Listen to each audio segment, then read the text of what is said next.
Avec le jeudi saint, nous rentrons dans ce qu'on appelle le triduum, c'est-à-dire les trois duum, les jours, les 3 jours saints. Jeudi saint, vendredi saint et samedi saint avec l'apothéose, puisque dans la nuit du samedi saint, eh bien, le Christ va ressusciter. Alors, jeudi saint, c'est un jour d'une grande fête. C'est même un jour, c'est pas carême le jeudi saint, c'est vraiment un jour de fête, puisque on célèbre, on commémore la dernière scène, la Sainte Seine. Alors, il se passe principalement 2 choses pendant cette dernière scène.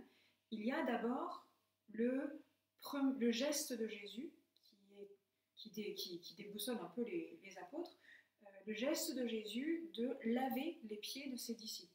Lui, le maître et seigneur, eh bien, se ceint les reins d'un tablier et va laver les pieds de ses disciples. Évidemment, vous connaissez la réaction de Saint Pierre, tu ne me laveras jamais les pieds, Seigneur. Et Jésus lui dit, mais si je ne te lave pas les pieds, tu n'auras pas de part avec moi. Oh, lave-moi tout entier. Alors, on aime la ferveur de Saint Pierre.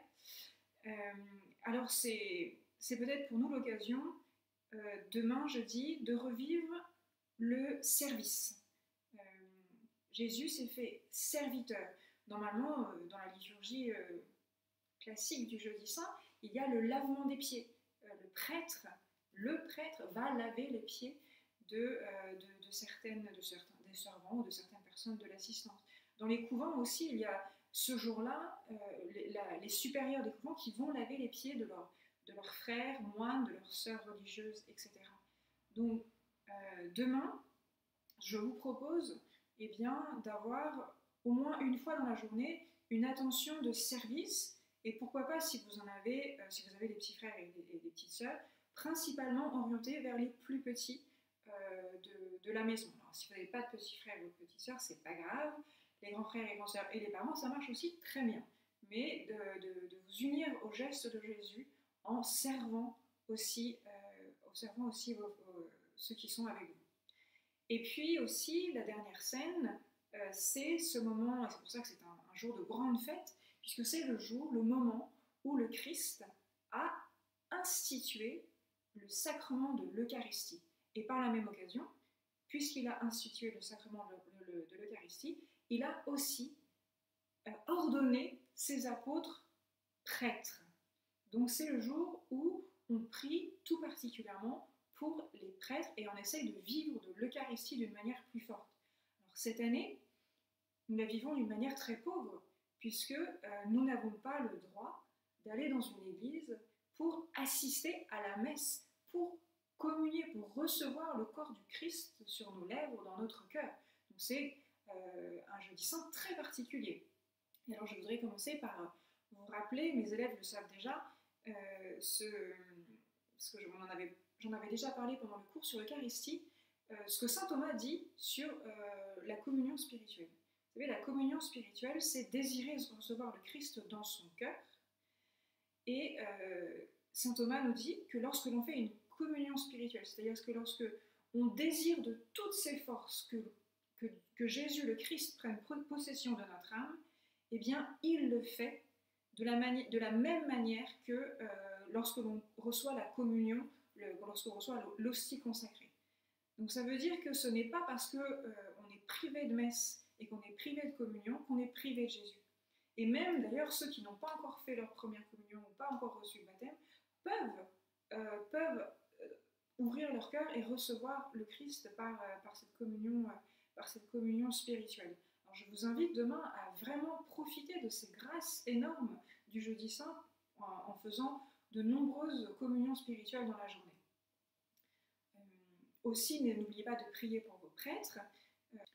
Vous pouvez aussi, avec l'autorisation de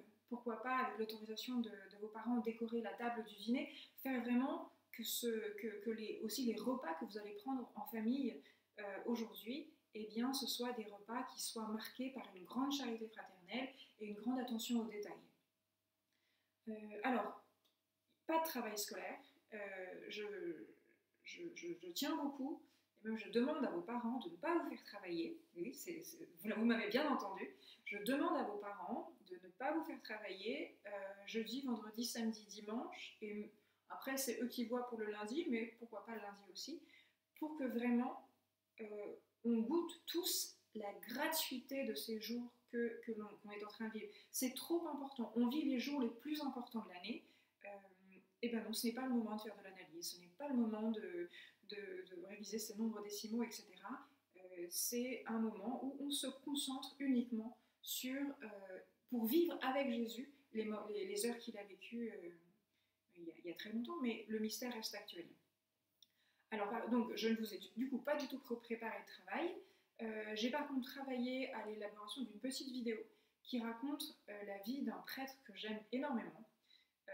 Un prêtre qui est un bienheureux, il a été béatifié par Jean-Paul II. Bienheureux Karl Leisner, c'est un Allemand qui a vécu à l'époque de la Deuxième Guerre mondiale. Alors, je ne vais pas tout vous dire parce que j'en raconte quand même pas mal de choses dans la vidéo. Il a offert sa vie puisqu'il va mourir des conséquences de la guerre. C'est vraiment le prêtre qui, d'abord, il a célébré, vous verrez, il a célébré que 2 messes dans sa vie, et vous comprendrez pourquoi en regardant le film, mais c'est vraiment le prêtre qui est, vous savez, le prêtre, c'est celui qui offre le sacrifice de Jésus. Et lui, il a vécu vraiment le sacrifice de Jésus uni totalement avec lui et en offrant sa vie de la même manière que Jésus offre sa vie, et bien lui, il a offert sa vie avec Jésus. C'est vraiment le sacrifice du Christ et le sacrifice du prêtre qui font un. Donc je vous encourage à vraiment à regarder cette vidéo et peut-être que ça vous donnera un très grand amour de nos prêtres et un désir de prier fort pour eux. Voilà.